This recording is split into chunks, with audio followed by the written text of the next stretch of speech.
ସାଙ୍ଗମାନେ ଦେଖନ୍ତୁ ଆଙ୍କ ଘରେ ଆସି କି କାମ ସେ କରୁଛନ୍ତି। ତମର ଏଇ ସାବୁନ ୟୁଜ୍ କରୁଛ? ହଁ, ରୋଜ୍ ଆଣ୍ଡ ମିଲ୍କ କ୍ରିମ୍ ବଢିଆ ହେଇଛି।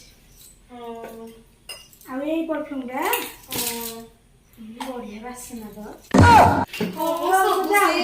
ସେ ସବୁ ବାହାରୁ ଆଣନ୍ତି ତ। ଇମା କୋଉଠି କୋଉଠି ନେଇ ଯାଉଛି ଟାଟା। ଆରେ ଶୁଣ ସାବୁନଟା କଣ ନେଲ ନା କଣ? ଆରେ ମୁଁ ତମ ସାବୁନ କାଇଁ ନେବି ଚୋରଟି ଭାବୁଛ ନା କଣ? ଆରେ ନା ହେଇଠି ଥିବ ମ। ଏ ଆମ ଖାନଦାନୀରେ କେହି ଚୋରି କରନ୍ତିନି। ତମେ ହେଇଟା କଣ ଧରିଛ ହାତରେ? ସାଡେ ପଡିଯିବ ଯେ ବାଲକୁନି ପଛରେ। କଣ ଚୋରି? କିଛି ନାହିଁ ବା। ଇଏ ଗୋଟେ ଡାହାଣୁଛି, ତମେ ତାଙ୍କ କଥା ଶୁଣୁଛ? ରେଡ୍ ହ୍ୟାଣ୍ଡେଡ୍ ଧରା ପଡିଲେ ଦେଖିଲେ ନା? ଇଏ ମା